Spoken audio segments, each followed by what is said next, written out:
এখান থেকে তিনটা জিনিস পাওয়া যাচ্ছে। কয়টা জিনিস? ইয়াযকুরুনাল্লাহ কিয়ামা, যারা দাঁড়িয়ে দাঁড়িয়ে আল্লাহ তাআলা জিকির করে, দাঁড়িয়ে দাঁড়িয়ে নামাজ আদায় করে, দাঁড়িয়ে দাঁড়িয়ে আল্লাহ তাআলা জিকির করে, দাঁড়িয়ে দাঁড়িয়ে আরো অনেক তেলাওয়াত করে, দাঁড়িয়ে দাঁড়িয়ে নেক আমলের কথা বলে, দাঁড়িয়ে দাঁড়িয়ে আল্লাহ তাআলার বরকতের কথা বলে, এই সব জিকিরের আওতায় চলে আসবে। ইয়াযকুরুনাল্লাহ কিয়ামা, যারা দাঁড়িয়ে দাঁড়িয়ে জিকির করে, ওয়াকুউদা, এবং বসে বসে জিকির করে, বসে বসে তাসবিহাত পাঠ করে, বসে বসে তেলাওয়াত করে, বসে বসে দ্বীনি মুযাকারা করে। তাহলে 2 নম্বর কাজ হলো ওয়াকুউদা। 3 নম্বর কাজ হলো জুনুদিহিম, অর্থাৎ তারা শুয়ে শুয়ে আল্লাহ তাআলা জিকির করে। কয়টা কথা বললাম? বসে বসেও আল্লাহ জিকির করে, দাঁড়িয়ে দাঁড়িয়েও আল্লাহ জিকির করে, শুয়ে শুয়েও আল্লাহ তাআলা জিকির করে। আচ্ছা, পৃথিবীর মাঝে আল্লাহ তাআলা মানুষ বানাইছেন, জিন বানাইছেন।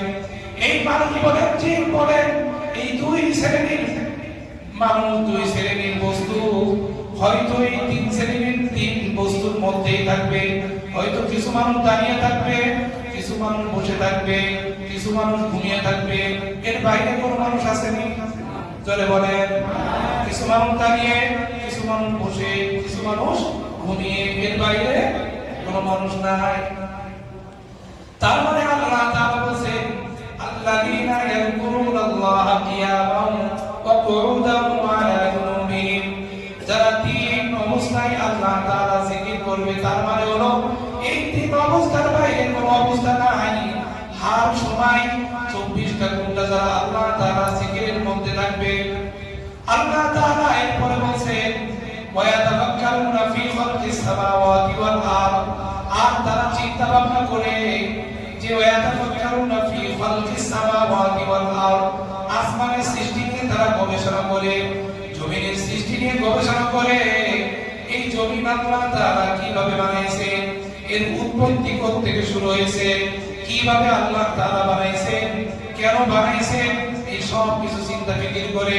জমিনের মধ্যে আল্লাহ তাআলা কি কি বানাইছেন, গাছপালা বানাইছেন, এই জমিনের মাঝে বিভিন্ন নদ নদী দেখি, খালবিল নিয়ে গবেষণা করে, সৌরজগৎ নিয়ে গবেষণা করে, সূর্য নিয়ে গবেষণা করে, চন্দ্র নিয়ে গবেষণা করে, তারকা নিয়ে গবেষণা করে, গ্যালাক্সি নিয়ে গবেষণা করে, গ্রহপথ নিয়ে গবেষণা করে, বিভিন্ন জিনিস নিয়ে তারা গবেষণা করে। ওয়া ইয়াতাফাক্কারুনা ফি খালকিস সামাওয়াতি ওয়াল আরদ, রব্বানা, আর বলতে থাকে, রব্বানা, হে আমাদের রব, মা খালাকতা হাযা বাতিলা, ও আল্লাহ, তুমি আসমান বানাইছো, অনর্থক বানাও নাই। বৃষ্টি নাযিল করো, অনর্থক বৃষ্টি দাও না। সূর্য বানাইছো, এই সূর্য অনর্থক তুমি বানাও নাই। চন্দ্র বানাইছো, এটাও তুমি অনর্থক বানাও নাই। বাতাস সৃষ্টি করেছো, বাতাসও তুমি অনর্থক বানাও নাই। অক্সিজেন তৈরি করেছো, অক্সিজেন তুমি অনর্থক সৃষ্টি করো নাই। আল্লাহ, তুমি গাছ বানাইছো, এই গাছও তুমি অনর্থক বানাও নাই। বিভিন্ন প্রাণী জগৎ দেখা যায়, এটাও তুমি অনর্থক সৃষ্টি করো নাই। রব্বানা, হে আমার রব, মা খালাকতা হাযা বাতিলা, তুমি এটা কোনোভাবেই অনর্থক সৃষ্টি করো নাই। সুবহানাল্লাহ। সূর্য আমাদের তাপ দেয়, সূর্য আমাদের আলো দেয়, সূর্য আমাদের রোদ দেয়, চন্দ্র আমাদের আলো দেয়, গাছে ফল হয়, এই ফলের কালার পরিবর্তন হয় সূর্যের মাধ্যমে। ফলের মধ্যে বিভিন্ন স্বাদ আসে, এটা হলো চন্দ্রের আলোর মাধ্যমে। এক একটা কাজের, এক একটা বস্তুর এক একটা কাজ। বাতাসের মাধ্যমে একটা কাজ হয়, অক্সিজেনের মাধ্যমে এক একটা কাজ হয়। আল্লাহ তাআলা কুল কায়নাত বানাইছে, কোনটা আল্লাহ তাআলা অনর্থক সৃষ্টি করেন নাই। আল্লাহ তাআলা এই জন্য বলেন, এই সমস্ত বান্দারা দাঁড়িয়েও আল্লাহ জিকির করে, বসেও আল্লাহ তাআলা জিকির করে, সব অবস্থায় আল্লাহ তাআলা জিকির করে। আর বলতে থাকে, রব্বানা মা খালাকতা হাযা বাতিলা, সুবহানাকা, আল্লাহ তুমি পবিত্র, তোমার সাথে কোনো জিনিসের তুলনা চলে না, তোমার কোনো শরীক নাই, তুমি এককভাবে সব কাজ আঞ্জাম দিচ্ছ। আসমান বানাইছো, এককভাবে আসমান বানাইছো, চন্দ্র বানাইছো, এককভাবে তুমি চন্দ্র বানাইছো, সূর্য বানাইছো, এটাও এককভাবে তুমি পরিচালনা করেছো। কারণ আল্লাহ তাআলা এই আসমান জমিন সব কিছু যা কিছু আছে, ওমা বাইনাহুমা, এর মাঝে যা কিছু আছে আল্লাহ তাআলা নিজ কুদরতিভাবে সৃষ্টি করেছেন। আল্লাহ এরপরে বলেন রব্বানা মা খালাকতা হাযা বাতিলা সুবহানাকা।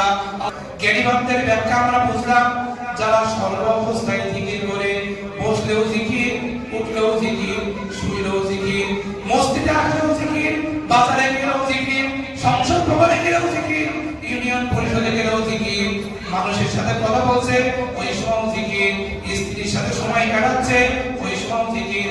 যদি তোমার কাজ, প্রত্যেকটি কাজ আল্লাহর রাসূলের সুন্নাহ অনুযায়ী যদি চলে, আল্লাহর পয়গম্বর বলেন আমার ওই মুমিন বান্দার প্রত্যেকটি কাজ, প্রত্যেকটি হরকত, প্রত্যেকটি কথা, প্রত্যেকটি দেখা, প্রত্যেকটি লেখা সব জিকিরে রূপান্তরিত হয়ে যায়। সুবহানাল্লাহ সুবহানাল্লাহ। সেজন্য আল্লাহ বলেন আল্লাযীনা ইয়াযকুরুনাল্লাহা কিয়ামান, এই আয়াত দ্বারা প্রমাণিত হলো যারা আল্লাহ তাআলা জিকির করে এরাই হলো লিউলিল আলবাব, এরাই হলো জ্ঞানীবান, এরাই হলো বুদ্ধিমান। সুবহানাল্লাহ।